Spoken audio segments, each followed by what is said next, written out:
Lalu sekarang pertanyaan selanjutnya, bagaimana kita sebagai anak-anak Tuhan meresponi kasih Allah yang telah begitu dalamnya bagi setiap kita? Nah, minimal ada 3 hal saudara yang saya mau bagikan pada malam hari ini. Bagaimana kita merespon kasih Allah yang sedip itu buat kita. Kalau bahasa anak zaman sekarang, emang boleh sedalam itu? Iya boleh. Itu kasihnya Tuhan gitu. Ya, poin yang pertama saudara, kita perlu untuk deeper in holiness. Lebih dalam lagi di dalam kekudusan. Kita percaya bahwa kekudusan yang kita peroleh itu bukan hasil usaha dan perbuatan kita sendiri. Kita itu dikuduskan oleh kematian Kristus di kayu salib. Kita dibenarkan, kita dikuduskan. Tapi di dalam proses perjalanan hidup ada satu istilah teologi yang dikatakan sebagai progressive sanctification.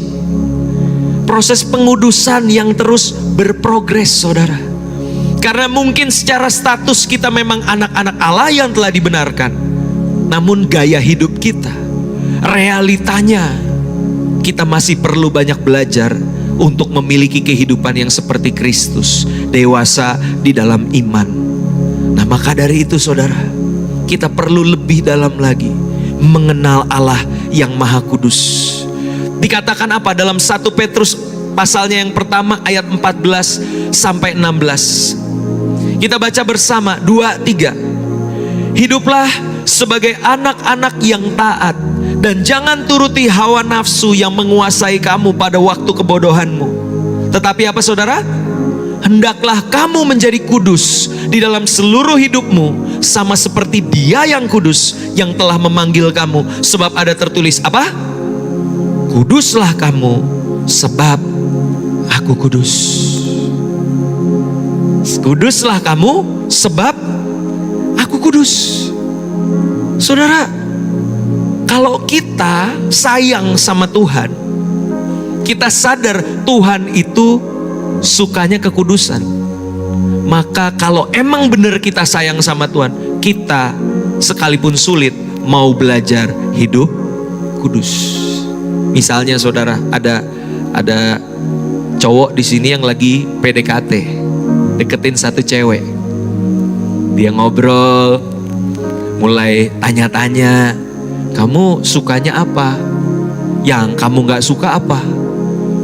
Waktu ditanya, kamu suka kalau dengerin lagu musiknya apa? Jenis musiknya apa? Ceweknya bilang, aku suka dangdut koplo gitu. Cowoknya biasa dengerinnya pop gitu ya, jazz gitu. Ini kok gebetan gua sukanya dangdut koplo. Tapi karena si cowok ini lagi jatuh cinta dan lagi pendekatan sama cewek ini, akhirnya apa? Sampai rumah dia mulai buka-buka Spotify, dangdut koplo di search sama dia. Malam itu dia dengerin. Awalnya agak-agak geli gimana gitu, ini kok gak biasa denger dangdut gitu ya. Tapi lama-lama jempolnya goyang juga saudara. Sehari, 2 hari, seminggu, sebulan, udah hafal tuh list Spotify-nya lagunya dangdut koplo saudara. Orang itu akan berusaha menyukai sesuatu yang disukai oleh orang yang dia cintai. Dan somehow dia juga akan belajar membenci, tidak menyukai apa yang tidak disukai oleh orang yang dia cintai. Dan begitu pun kalau kita telah mengalami kasih Tuhan, kita berkata, aku mau mengasihi Engkau Tuhan. Dan ternyata Tuhan yang kita sembah adalah pribadi yang kudus, dan Dia menyukai kekudusan. Maka suka tidak suka, mau tidak mau, kita pun belajar hidup kudus. Kuduslah kamu sebab aku kudus, kata firman Tuhan. Amin saudara. Nah, dikasihi tanpa syarat itu bukanlah sebuah license to sin, surat izin berbuat dosa. Melainkan kasih tanpa syarat itu adalah sebuah dorongan yang kuat untuk kita hidup di dalam kekudusan saudara.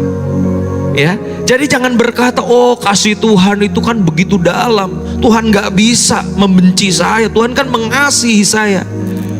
Dia kan God is love, Allah yang adalah kasih. Lalu apa respon kita?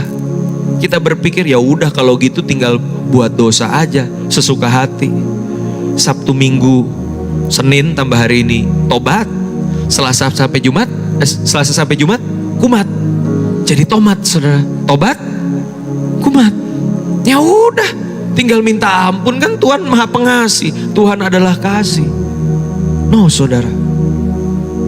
Dikasih tanpa syarat itu bukanlah alasan untuk kita tetap tinggal di dalam dosa. Tapi justru itu menjadi sebuah motivasi. Kenapa ya Tuhan begitu mengasihi aku? Yang kedua, saudara, kita masuk dalam kedalaman atau deeper in the knowledge of God. Lebih dalam lagi di dalam pengenalan akan Tuhan.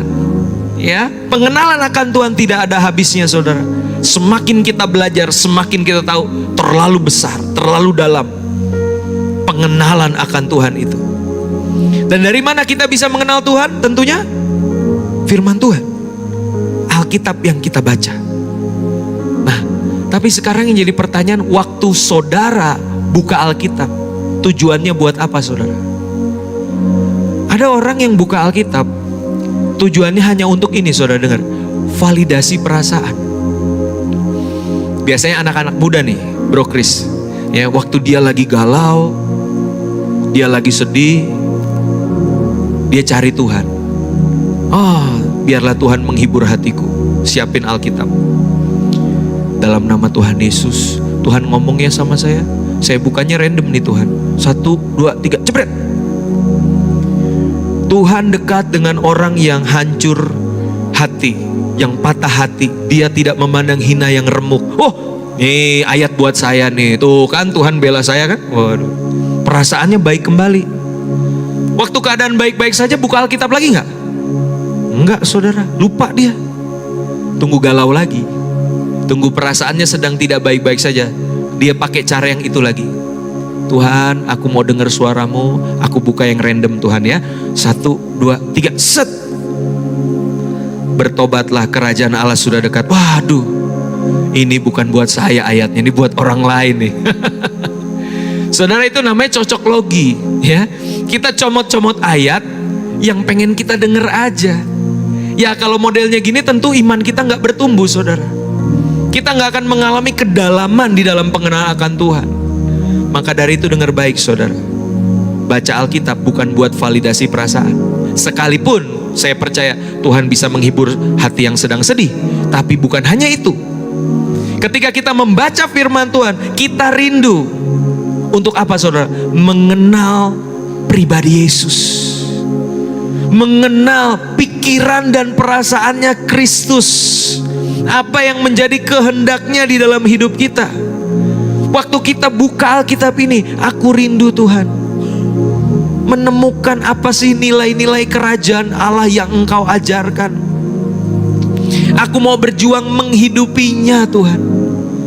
Nah itu motivasi kita, saudara, mengenal Yesus. Yang ketiga, yang terakhir, saudara, kita perlu yang namanya ini deeper in community. Lebih dalam lagi di dalam komunitas. Dan saya percaya tempat ini juga adalah sebuah komunitas, keluarga rohani, di mana saudara bisa bertumbuh bersama di dalam Tuhan. Makanya waktu kita baca ayat yang pertama tadi, di dalam Efesus 3 ayat 18 dikatakan apa oleh Rasul Paulus? Aku berdoa supaya kamu bersama-sama dengan segala orang kudus. Artinya apa? Gak bisa sendirian, saudara. Engkau harus bersama-sama dengan segala orang kudus. Engkau harus bertumbuh di dalam komunitas. Bahkan 1 Yohanes 4 ayat 11 berkata, saudara-saudaraku yang kekasih, jikalau Allah sedemikian mengasihi kita, maka haruslah kita juga saling apa? Mengasihi. Mengasihi itu gak bisa sendirian. Mengasihi itu harus ada objek yang kita kasihi. Makanya jadi Kristen gak bisa cuma tinggal di menara doa. Dia nggak bisa tinggal di goa. Oh, saya cuma mau berdoa aja deh, bersemedi aja deh, ngalamin Tuhan secara pribadi. Karena iman Kristen kita dipraktekkan di tengah komunitas. Ya, dikatakan apa? Saling mengasihi. Minimal ada 2 orang tuh yang terlibat di dalamnya. Kita perlu bertumbuh lebih dalam di dalam komunitas atau keluarga rohani, saudara. Karena di sini adalah tempat yang tepat bagi kita untuk mempraktekkan kasih Kristus. Di dalam komunitas, percayalah, bukan cuma kita akan deeper in community, tapi kita akan belajar untuk deeper in love and forgiveness. Waktu kita ada di tengah komunitas, apapun itu, keluarga, persahabatan, pergaulan, komunitas di gereja seperti ini, dalam persekutuan seperti ini, kita itu sedang deeper in love and deeper in forgiveness. Semakin dalam di dalam kasih kepada sesama dan juga pengampunan.